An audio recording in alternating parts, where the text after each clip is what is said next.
السلام عليكم حبايب قلبي، شلونكم؟ شخباركم؟ يا رب ان شاء الله الكل بخير، صحة وعافية حبايب قلبي. حبايبي اليوم وياكم الأسماء اللي هي راح أخذها من التعليقات. اسم زهراء. زهراء نيتها على الحبيب للرجوع، إن شاء الله يوجد رجوع، بس حاليا أنت مبتعدة عن صلاة، مبتعدة عن قرآن، مبتعدة عن كل شي، عندك تعب، عندك خنقة. أما أشوف حبيبك متقدم إلك وصاير عارض من أهلك، وأنتي حاليا نفسيا تعبانة، عندك تعب، أشوف عندك تفكير، تفكرين هواية أمور، أكو كفر بالبيت، أكو جاي يصير تردد عليك يعني بالكلام، انتي صايرة يعني تملين من شغلات هواية انتي تريديها، بس ما تصيرش صايرة تملين من كل شي. عندك عافيتك غير صحية، يعني حاولي تنتبهين على صحتك عزيزتي. أشوف عليك تعب، أشوف عليك هم، أشوف عندكم مشاكل بالبيت، عياط، صياح، متكرر هذا المشاكل بسبب ولد، والله أعلم. أكو شخص يكفر بالبيت وهواية كفر عندكم يعني دا يتكرر علي الكفر. أشوف زهراء مهمومة حيل من شي، والله أعلم. عندك شكوى، يعني هو شكوى لله. تحجين لأختك، أو أنت تحجين، أو صديق أو أختك كصديقة إلك، إن شاء الله خير، أو هي جاي تساعدك هواية. عندك شي وعد من رب العالمين. من كثرة البكي أشوف عندك عيونك تأذيش، تشكين من عيونك، نظر عيونك كلش يعني يعني قليل يطبعين النظر بكثرة البكي. يعني حاولي تبتعدين عن البكي.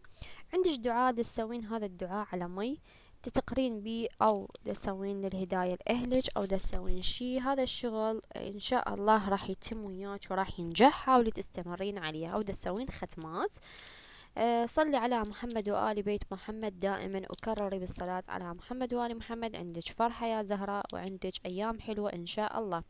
طبعا من اسم زهراء، هي صاحبة جمال، صاحبة اسمها يعني يدل على الجمال، والله أعلم.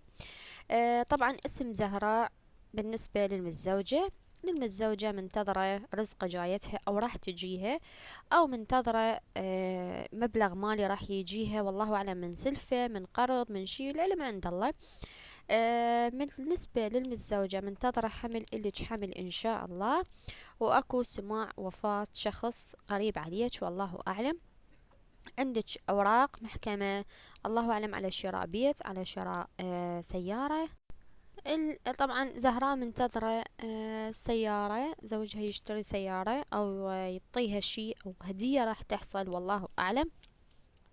طبعا السيارة راح تكون، أو أنت أو زوجك عنده سيارة، أو صاحب سيارة، راح تتجهون بمكان على شي، والله أعلم.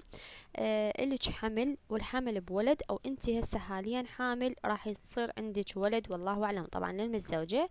أما للمنفصلة أو المطلقة حاليا منتظرة رجوع مع الحبيب، مع الزوج، العفو، حاليا ماكو رجوع بينك وبين طليقك، لان اكو مرض بظهرك، وهاي المرض اغراف ثالث متدخلة وجاي تأثر عن حياتك وعن مستقبلك.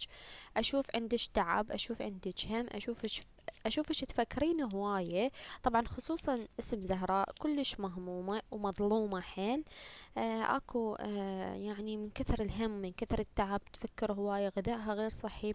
أشوفها مهمومة، أشوفها تفكر بأطفال، أشوفها تفكر برجوع، أشوفها تفكر يعني بحمل، أشوفها تفكر دائما مستقبلها وحياتها بأطفال وبزوج، أشوفها تفكر بحبيب هواية.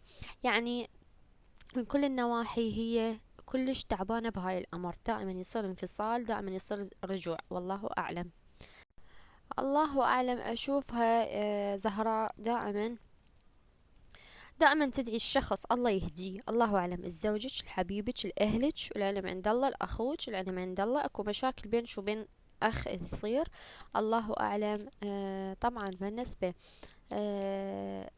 بهاي السنة الجديدة إلك خير يا رب يا زهراء، إن شاء الله. زهراء إلها فرحة بهاي السنة. أشوف هواي إلها بشارة خير، أشوف إلها راح تسمع خبر حمل، أو هي إلها حمل إن شاء الله بإذن الله. أشوف ده تراجع دكتور، أو عندها يعني مراجعة، والعلم عند الله. حبايب قلبي، لهنا أنا خلصت الفيديو، شكرا لكم ومع السلامة.